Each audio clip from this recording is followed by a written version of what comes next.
మన ప్రియ ప్రభు రక్షకుడైన యేసుక్రీస్తు పేరిట మీ అందరికీ శుభములు దీవెనలు కలుగునుగాక. ఈరోజు వాక్య ధ్యానాంశము ఫిలిప్పీలు రాసిన పత్రిక 4వ అధ్యాయము 19వ వచనాన్ని ధ్యానం చేసుకుందాం. కాగా దేవుడు తన ఐశ్వర్యం చొప్పున క్రీస్తు యేసునందు మహిమలో మీ ప్రతి అవసరమును తీర్చును. ఆమేన్. ప్రియమైన దేవుని బిడ్డలారా, మనకు ప్రతినిత్యం కూడా ఏదో రకమైనటువంటి అవసరం ఉంటుంది. అది సహజం.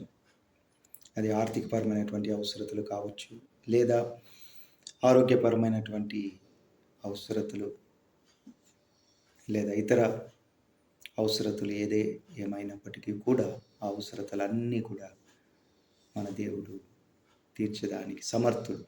మనకు కలిగినది యావత్తు కూడా మనము మన యొక్క శక్తి సామర్థ్యములతో కాదు, కానీ దేవుని ఆశీర్వాదంలో, దేవుని కృప వలన మనం కలిగి ఉన్నటువంటి అంశము మనం ఎన్నడూ కూడా మర్చిపోకూడదు. బహుశా ఈవేళ నువ్వు కూడా ఏదన్నా అవసరంలో ఉన్నావేమో. మనము చేయాల్సిందల్లా ఒకటే, మన అవసరతలు ఏమై ఉన్నప్పటికీ కూడా అవసరతలను తీర్చడానికి మన దేవుడు సమర్థుడు. ఆమేన్. ఇజ్రాయేల్ ప్రజలు మరి వాగ్దాన భూమి వైపు వారు వెళ్తున్నప్పుడు వారు తీసుకొచ్చినటువంటి ఆహారం అయిపోతుంది. మోషే యొద్ద వారు ఏడుస్తారు, అంగలారుస్తారు. మోషే దేవుని వైపు చూసి ప్రార్థిస్తారు, ప్రభువా, పరిస్థితి ఈ విధంగా ఉన్నది నాయన, మరి ఏం చేయాలి అని దేవుని అడిగినప్పుడు దేవుడు మన్నాను కురిపిస్తాడు. అదేవిధంగా నీరు సమస్య ఏర్పడినప్పుడు మరలా మోషే దేవుని వైపు చూసి ప్రార్థన చేస్తాడు. దేవుడు దానికి ఒక సలహా ఇస్తాడు, ఆ సమస్యను తీరుస్తాడు. అదేవిధంగా మరి అక్కడ ఐగుప్తులో మాకు మాంసం దొరికేది, మరి వారు కంప్లైంట్ చేస్తారు, ఇక్కడ మాకు మాంసం లేదు. ఆ యొక్క అవసరాన్ని కూడా దేవుడు తీరుస్తాడు. అదేవిధంగా ప్రియమైన దేవుని బిడ్డ, ఈరోజు నీ అవసరం ఏదై ఉన్నప్పటికీ కూడా ఆ అవసరాన్ని తీర్చడానికి మన దేవుడు సమర్థుడై ఉన్నాడు.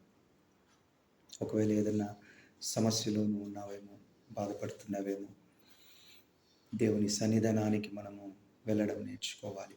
దేవుని సన్నిధానంలో మనము ప్రాధేయపడాలి, ప్రార్థన చేయాలి. దేవుణ్ణి ప్రాధేయపడినప్పుడు ఆ ప్రార్థనకు దేవుడు జవాబిస్తాడు. ఏ విధంగా అయితే హన్నా తన సమస్యను దేవుని సన్నిధానానికి వెళ్ళి ఆమె దేవుని వైపు చూసి ప్రార్థించినప్పుడు దేవుడు ఆమె ప్రార్థనకు జవాబిచ్చినాడు. అదేవిధంగా నీవు నేను దేవుని సన్నిధానానికి వెళ్ళి మనం ప్రార్థించినప్పుడు మన ప్రార్థనలకు జవాబు ఇవ్వడానికి దేవుడు సిద్ధంగా ఉన్నాడు. ఆయన సమర్థుడు. ఆయన కేవలం ప్రార్థనలు విని మర్చిపోయేటువంటి దేవుడు కాదు, ఆ ప్రార్థనలకు జవాబిచ్చేటువంటి దేవుడు. ఆమేన్. ఏదైనా అవసరతలో ఉన్నావేమో, దేవుని వైపు చూసి ప్రార్థించడం నేర్చుకుందాం. దేవుడు ఆ ప్రార్థనలు విని దానికి జవాబిచ్చడానికి నీ ప్రతి ఒక్క అవసరతను ఆయన మహిమ ఐశ్వర్యములు అంటే క్రీస్తు నువ్వు నమ్ముకున్న ప్రతి బిడ్డ కూడా ఆ యొక్క అవసరతలు క్రీస్తు ద్వారా తీర్చబడతాయని వాక్యము మనకు నేర్పిస్తున్నది, ప్రమాణం చేస్తున్నది. మరి దేవుని వైపు చూసి మనం ప్రార్థన చేసుకుందామా? ప్రార్థన. మహాపరిశుద్ధుడ, ప్రేమ కలిగినటువంటి మా పరలోకపు తండ్రి, నాయన ఇచ్చినటువంటి గొప్ప అవకాశాన్ని బట్టి, ఆధిక్యతను బట్టి మీ కృతజ్ఞతాస్తుతులు చెల్లించుకుంటున్నాం. అవును నాయన ప్రభువా, మేము కలిగిన యావత్తు కూడా అది కేవలము నాయన మీ యొక్క ఆశీర్వాదములు, మీ కృపని నాయన మాకు మరొకసారి మీరు నేర్పించినందుకు మీ కృతజ్ఞతాస్తుతులు చెల్లించుకుంటున్నాం. ప్రభువా, ఈరోజు ఈ ప్రోగ్రాం వీక్షిస్తున్న ప్రతి బిడ్డను బట్టి కూడా ప్రార్థన చేస్తున్నాం నాయన. ఎవరెవరు ఏ అవసరతలు ఉన్నారో సమస్తం ఎరిగినటువంటి దేవుడు ప్రభువా, వారి యొక్క అవసరతలను మీ మహిమ ఐశ్వర్యం చొప్పున తీరుస్తానని మీరు వాగ్దానం చేస్తున్నారు.